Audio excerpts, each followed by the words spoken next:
If you want to know if intensive care at home can help for patients with COPD that go in and out of ICU, stay tuned. I've got news for you. My name is Patrick Hutzel from intensivecareathome.com, and today I have an email from Reshma who says, "Hi Patrick, my mom is going in and out of ICU because of exacerbation for COPD. Can intensive care at home keep her at home so that she doesn't have to go back to ICU all the time?" So thank you, Reshma, for writing in. It's a very broad and general question. However, let's just quickly look at why patients go into ICU in the first place, for COPD. And just, if you're wondering what makes me qualified to talk about this topic, I'm a critical care nurse of 25 years, and I have worked in critical care nursing in 3 different countries. And I am the founder and also director of intensive care at home. So, I've seen both sides. I've seen intensive care and I've seen intensive care at home, and I will be able to break this down for you today. So let's look at why patients go into ICU with COPD or exacerbation of COPD in the first place. So patients with COPD, which is also known as chronic obstructive pulmonary disease, are often admitted to the ICU when they experience a severe exacerbation or complication that requires invasive monitoring and advanced respiratory support. Common reasons include acute respiratory failure. Their lungs can't get enough oxygen into the blood or remove enough carbon dioxide, leading to dangerous imbalances. Next is severe exacerbation triggered by infections like pneumonia or the flu, air pollution, or other stressors that worsen breathing significantly. Next, need for mechanical ventilation, either non-invasive like BiPAP or invasive, intubation and ventilator, or tracheostomy if they can't breathe effectively on their own. Next, CO2 retention or carbon dioxide retention, also known as hypercapnia. COPD patients often retain carbon dioxide. When levels get too high, it can affect consciousness and heart function. Next, pneumonia or other infections. These can overwhelm weakened lungs, making breathing extremely difficult. Next, cardiac complications. COPD can strain the heart, leading to arrhythmias or heart failure requiring ICU care. And lastly, altered mental status, low oxygen or high CO2 or carbon dioxide can cause confusion, lethargy, or even coma. So now that we've done now that we've broken down why patients with COPD go into ICU, let's look at what we can do at home. So the one thing that we can't do at home is intubation. However, where we can help is avoiding intubation, avoiding going into ICU in the first place. So one thing that I believe needs to happen probably with your mom is she might need some BiPAP at home. Your mom might be on BiPAP already, but nobody's monitoring it, right? So we have patients at home on BiPAP with critical care nurses 24 hours a day, because that is what your mom would get in an ICU. We can do the same at home. Monitor carbon dioxide, monitor the ventilator, monitor what's the tidal volume going in, going out, making sure she gets enough BiPAP so that she's not getting confused. A lot of patients with COPD or asthma that are not getting enough BiPAP end up confused because of high carbon dioxide, which is what's pointed out here in my video today, right? Also, your mom may have gone into ICU with pneumonia or other chest infections or the flu, because once again, the BiPAP has not been monitored and optimized at home. It's all about optimization of treatment at home so that your mom doesn't go into ICU in the first place, right? That could also include, for example, a home X-ray, right? There's some companies out there now that do home X-rays, which is really fantastic, right? Now, I can see that your mom is probably a CO2 retainer. If she's not on BiPAP, or even if she's on BiPAP, it needs to be monitored. So case in point, we have a patient at home on BiPAP. She's not COPD, however, she's got another rare condition and she needs BiPAP. And if she's not, and when we first started there, she didn't get enough BiPAP and therefore she was confused. and she was a poor sleeper, right? And now that BiPAP is optimized, her condition is improved, right?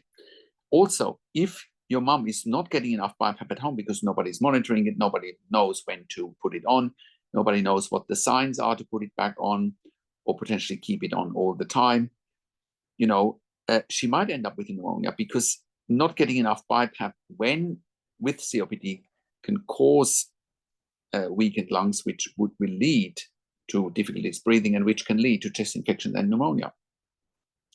And also, once again, COPD left untreated without BiPAP, for example, will strain the heart and will lead to cardiac complications. To break this down even further, you know, the treatment at home or in an ICU, for that matter, needs to be to maintain adequate oxygen levels, oxygen saturation in particular, usually targeted at around 88 to 92%, to avoid suppressing the respiratory drive, because your mom is a CO2 retainer. And that can be delivered through the nasal cannula, high flow oxygen, or of course BiPAP, right? And then, like I said, first line support for COPD exacerbation with respiratory distress is always BiPAP to reduce CO2 level and avoiding intubation, right? If non-invasive ventilation such as BiPAP fails, of course, you know, intubation might be necessary, and then potentially followed up with tracheostomy if weaning off the ventilator cannot be achieved. Next, nebulizers such as albuterol, Atrovent, or salbutamol can be given. IV steroids like methylprednisolone can be given, or prednisolone at home can also be given. Antibiotics, of course, if there's a chest infection or a pneumonia, or antivirals or antifungals if it's a fungal or a viral pneumonia. Fluids and nutrition, it's also important that, you know, hydration and nutrition is optimized, right? And of course, arterial blood gases need to be checked, and we can do that at home as well. And of course, heart monitoring needs to happen as well. So, you know, I hope that really explains to you what can be done at home, right, with the right level of support. And especially if your mom is going in and out of ICU, Reshmi, it puts a lot of stress on your mom, you know, and that's really not good. So I hope that helps understand what needs to happen next. You should reach out to us and discuss your mom's case in more detail, so that we understand all the ins and outs, of course. So with all of that said, with intensive care at home, we are currently sending our critical care nurses into the home 24 hours a day. Therefore, we are providing a genuine alternative to a long-term stay in intensive care for ventilation, tracheostomy, home BiPAP, home CPAP, ventilation without tracheostomy, and tracheostomy care without ventilation, home TPN, home IV potassium infusions, and home IV magnesium infusions, IV fluids, and IV antibiotics. We're also providing cough assist management at home, ventilation weaning at home. We're also providing central line, PICC line, Hickman's line, as well as port management at home. We're also providing nasogastric tube and PEG tube management at home, as well as palliative care management at home. We're also sending our critical care nurses into the home for emergency department bypass services.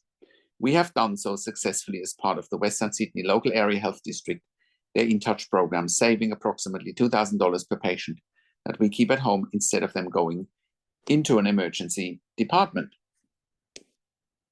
That means we're also in a position to cut the cost of an intensive care bed by around 50%.